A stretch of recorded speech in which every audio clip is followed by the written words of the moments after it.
Let's make some last minute trades next on Fantasy Football Today in 5. Welcome to FFT in 5. I'm Chris Towers here with Dave Richard to talk about some trade targets heading into Week 12. And with most leagues heading towards their trade deadlines, this is probably the last opportunity you're going to have to make a big upgrade for your roster heading into the playoffs. And we're going to talk about some buy low and sell high candidates in a moment. But first, let's talk about some news. And I don't think we need to spend too much time on the news from Tuesday. I think the biggest items, the Rams waived Darrell Henderson, who only played on the first drive on Sunday in their most recent game. Didn't see any news about an injury, so there must have been something going on behind the scenes. And the Panthers announced Sam Darnold will be starting at quarterback for them this Sunday. And the famous last words that I've said every time something new has happened with the Panthers over the last 2 seasons, it can't get worse, right? I will say this, I don't want to say it's good news for DJ Moore, but I will point out that he has played 11 games with Sam Darnold as the starting quarterback for the Panthers, going back to the start of the 2021 season.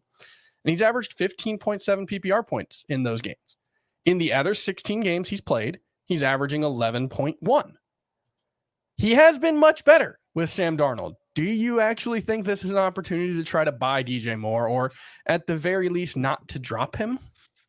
I think it's both. I think Sam Darnold will be a quarterback upgrade. Look, Chris, if PJ Walker was a quarterback upgrade from Baker Mayfield, then so too will Sam Darnold. And look, I think that Darnold isn't anything to write home about, but here's the stats that I have. 12 games with Darnold last year. Moore had a 57% catch rate. That's gross. He did have 788 yards on 63 catches, 111 targets. My favorite stat, a 26.5% target per route run rate, meaning when he was running a route, he got targeted more than 1/4 of the time. When you're a receiver that does that, you're in play to be a good fantasy option. That's the number that I've seen that helps them out. And I think that DJ Moore can get back to being a 12 to 15 PPR point guy with the occasional game, even north of that, 18, 19 PPR points. We can get there. There's a much better chance of it happening now than there would have been with Baker Mayfield under center. All right, let's move on to talk about some trade targets. And I've got a couple of sell high candidates for you that I want you to just let me know what you think about the possibility of selling high on these guys. Isaiah Pacheco and Christian Watson, 2 rookies who have looked really good over the past couple of weeks. With Pacheco, I just think it's that like he does not catch passes. They just do not throw the ball to him. They don't really throw the ball to their running backs all that often. So he's just a touchdown or bust guy in an offense that doesn't really have much interest in running the ball, but he's coming off a good game. I think he looks good. It doesn't seem like a great situation. Christian Watson, I'll just say it reminds me of early season Gabe Davis. You know, he's a big athletic guy with a very good quarterback who is on a roll right now. 5 touchdowns in his last 2 games, but target share, not huge. It's a lot of downfield stuff. So there are going to be booms and busts. We've seen the booms the last 2 weeks. I think that's always a good opportunity to try to sell. What do you think? I think if you can, you should. But are you telling people to sell high and look for Jeff Wilson in trade for one of these guys, or maybe put them together and try and get Chris Godwin? Because I don't think that's going to happen. I don't think you can do that. Yeah. I think if you've got Isaiah Pacheco, you could probably get a guy who's probably similar in non-PPR leagues. Same exact thing with Christian Watson. I think Watson does have some decent value rest of season. At bare minimum, he's going to be in position to go ahead and get the Packers offense to get guys open underneath. So, I mean, I look at it and I say, all right, if you can turn Pacheco into Lazard, for example. Yeah, I would do that. Or, I would. I'd rather have Lazard. Juju, who's missed a couple of games. We're not exactly sure when he's going to come back. I think you're stealing Juju for Pacheco or Christian Watson. They're kind of worth about the same exact thing.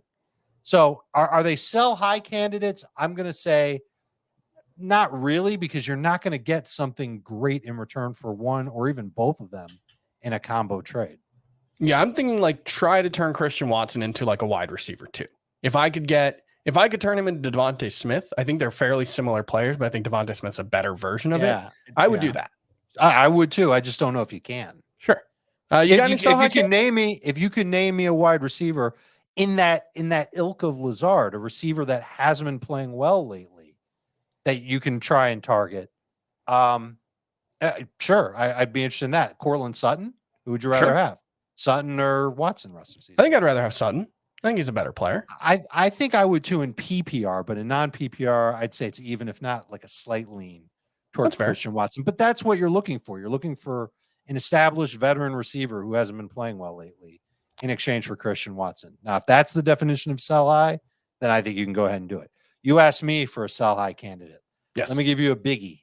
Najee Harris, who since the bye, 2 games, 20 carries per game, 4.7 yards per carry over those 2 games. The best he's looked, the most efficient he's been all year long. My bet is that Najee Harris does not keep this up, Chris Towers. He's got a tough schedule ahead.